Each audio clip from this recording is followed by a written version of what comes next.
Harley Davidson has been on a roll over the last several years. They just released their second livewire bike, and not long after that, they released the Sportster S's sister, the Nightster.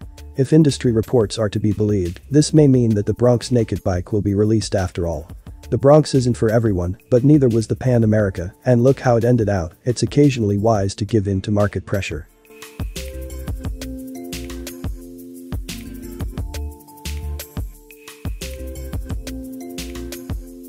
Without a question, the Sportster S is a divisive motorbike. While it resembles a Harley Davidson, it does not resemble a cruiser. For most long-time admirers, it won't feel like one. It features a more comfortable upright riding posture and avoids the typical cruiser essential forward controls. It also has the same contemporary engine as the Pan America, which provides plenty of torque but is dynamically and visually distinct from the old pushrod engines.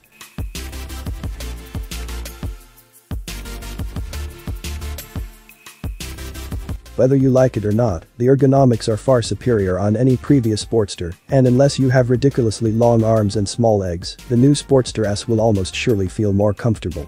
It isn't ideal, like any motorbike, and the low seat height will make it seem a touch tight for taller riders. It's simply better in general.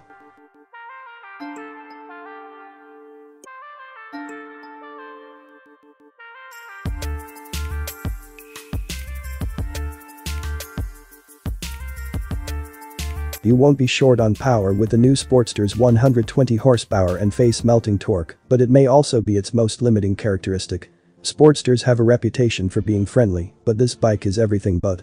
Although it has a deceptively low seat height, any bike with more than 100 horsepower and a weight of more than 500 pounds can never be called approachable.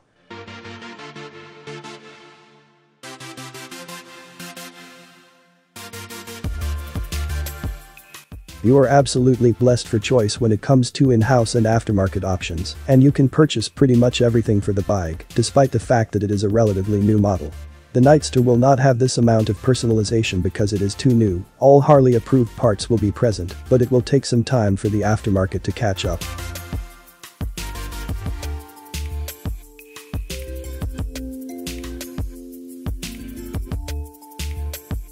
In all honesty, you wouldn't look at either of these machines if you were seeking for a pleasant commute or a tour, but when apples to apples, this is always going to be more comfortable. The rather disputed ergos pay off, making this one of the most comfortable Harley Davidson Sportsters ever built.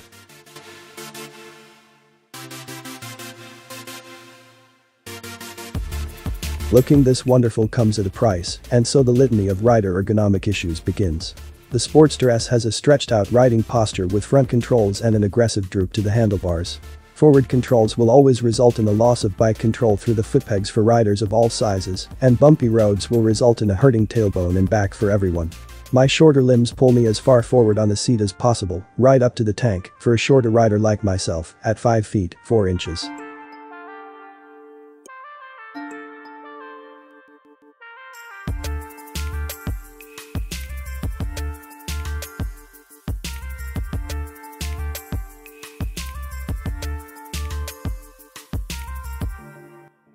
Sitting on this thin area of the saddle not only causes seat sores significantly faster, but it also causes a pulled hamstring discomfort in my thighs and an aching between my shoulder blades, similar to riding a sport bike.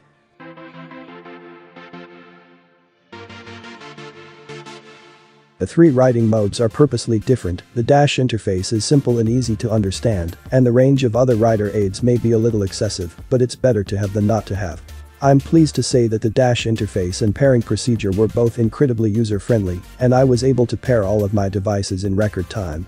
Although I am not a qualified technophile, I must say that I like this extra perk of riding the Sportster S. I was feeling quite pampered with turn-by-turn navigation on the dash, my music playing, and scene at intercom all at my beck and call with a click of a button on the handlebar cluster.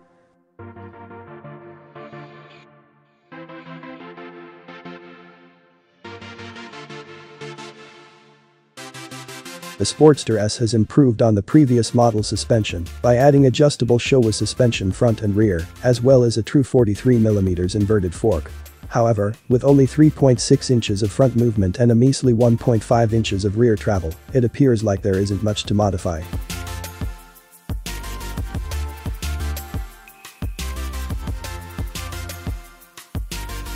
Harley has included an all-new Brembo system with a 4-piston caliper and 320mm disc up front in the braking area.